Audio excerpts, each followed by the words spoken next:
Okay, hi Leah, how are you? Good. How are you? Thank you for having me. Oh, thanks for coming on the show. Nice to see you. Happy to have you with us. So, you're here to talk about a book that you've written called Seeking Forgiveness. Looking at your bio, it looks like you came from a family of literary people, yeah? Yeah, my grandmother especially was an international published author and poet and playwright, actually. Oh, that's great. And she was from Turkey? Yeah. There's a famous city in Turkey that has a synagogue, a mosque, and a church, and she wrote a poem about it. And the government of Turkey made a plaque out of it. So if you go to that city, in the middle of the city is a plaque with my grandmother's poem on it. So, is she still around or has she passed on? Or? Sadly, no. She passed around the year my son was born, in fact. So, you were writing as a little girl, and did you have work published when you were young, or did you? Well, no, my first published work was in college. I was a creative writing major at first in college and at the University of Michigan, Ann Arbor, and they had a few literary publications there, Prism and The Right Stuff, and I had short stories published there. Those were my first publications. Okay, can you give us a quick idea of what your stories were about? The first ones, the early ones. Yeah. Yeah, so my best writing and much of my writing has always been semi-autobiographical, just like this book. So some of those early pieces were about college life. I think one of them was about a boyfriend and breaking up with a boyfriend. So they were snippets, very raw, very emotional snippets about college life, really. Is that what you do for a living now? Is writing, or do you have a different occupation? So I'm now a professor at the University of Missouri. Actually, I'm always at M States. But I did switch my major from creative writing to economics because I was good at math, and my mother told me I'd be too poor if I became an author. I sort of wish I hadn't listened to her, but so I do have a PhD in economics. I'm a professor of economics, and I write as my true avocation, my sort of love. So the latest book, or the book we're going to be talking about, is called Seeking Forgiveness. Now, this is something probably a bit different than the other books that you wrote. This Yeah. is actually a true story about your adoption process. I would say it's about 70% nonfiction, 30% fiction. So the idea, it is about my son and myself and our relationship and our life growing up, but to protect the privacy of my son. I don't want to be using him, and his history is really his story to tell, not mine, like his history in terms of his birth family. So I had to fictionalize parts of it to protect my son's privacy. And once you're fictionalizing a few things, then you've artistic license to just make the plot smoother. So it is not full, 100% nonfiction. There are definitely fictional elements to it. Okay, why did you want to tell this story? Well, they always say write what you know as writers, and as I said earlier, some of my best writing always seems to be very raw writing that is based in things that have actually happened to me. And I wanted to write this story because we are an interracial family. It's still not that common, and I would tell my friends stories about things that had happened to us, and my friends were always surprised and shocked, and I constantly was getting you need to write that. You need to write a book about that. And so I finally sat down after my last novel and was like, I'm going to try to start writing about this. And it flowed very easily. I just kept going. Why did you decide to adopt a child? So, it's an interesting question because I noticed that most people assume it was due to infertility issues, but it was not. That was not the issue. My husband and I have been married about 5 years, and we couldn't decide whether we wanted to have children or not. To be honest, we were on the fence, and a colleague of mine who assumed, like most people, that we were having infertility issues, she, gave me the number of like this women's group and was like, you should go, you should go. And it was a colleague who I sort of needed to impress to do well. So I was like, I'll go once just for her. And at this women's group, someone talked about the foster system and adopting through the foster system. And I'd never even thought of it. And that was another reason to write this book. I think a lot of people don't even think about this as an option. When she talked about it, a light went off for me. And I thought, if having a family and starting a family isn't just about like me and what I want, and it's at least as much about the child, I really wanted to do it. And I went home from that meeting. I couldn't stop thinking about it. And I said to my husband, what about adopting through the foster system? And he was on board and we signed up and that was it. When you adopt through the foster system, generally speaking, the kids are going to be older. They're not going to be infants, right?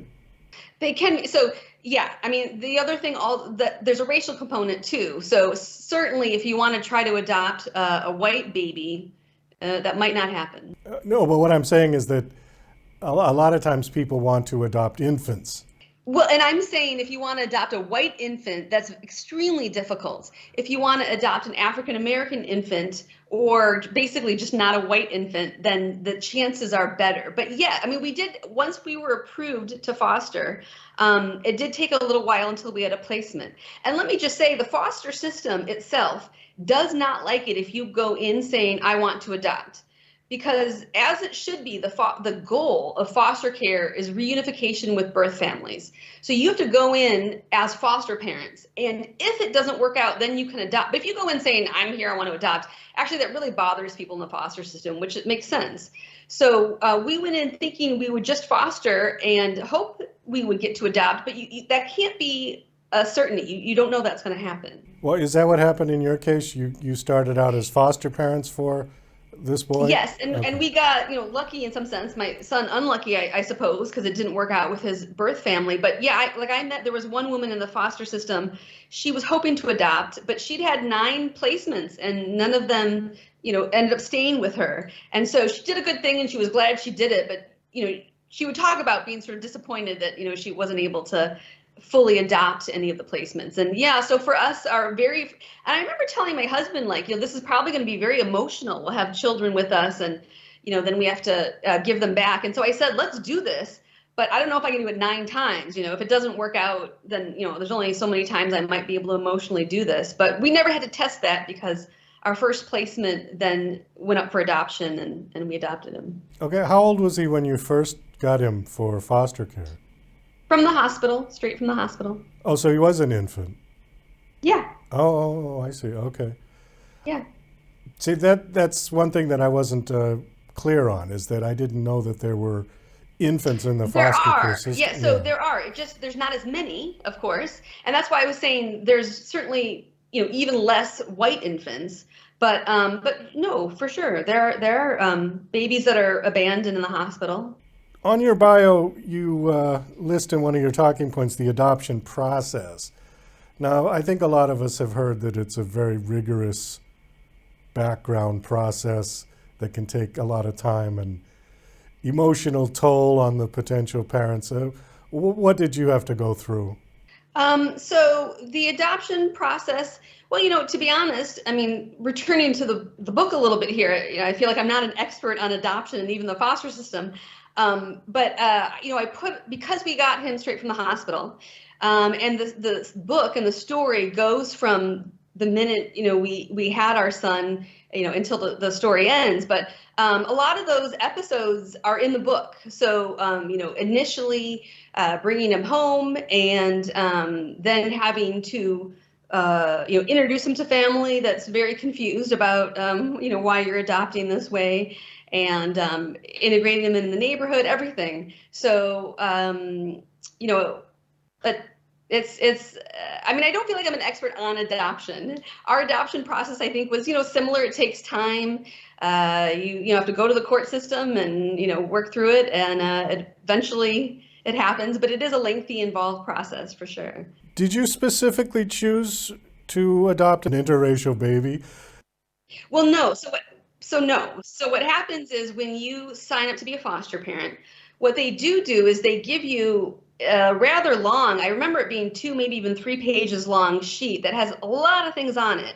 And you're supposed to check what you're comfortable with and what you're not comfortable with. And most of the things on the checklist are medical, like, are you okay with a Down syndrome baby? Are you okay with a lot other health issues?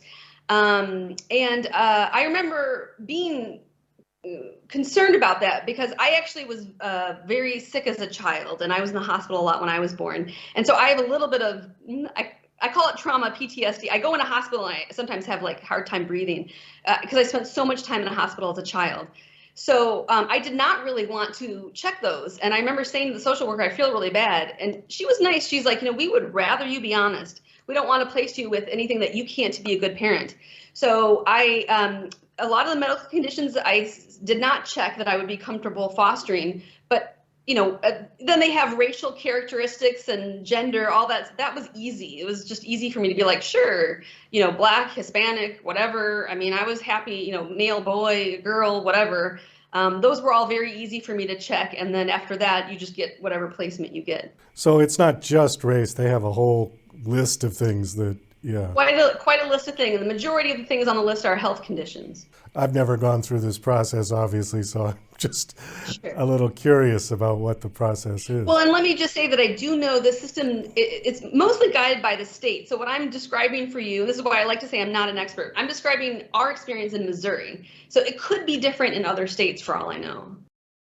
We've got just a couple minutes left, but I did want to hit on this one. I think you had mentioned it earlier. Was there any specific challenges that you ran into having a baby who was of a different race than you?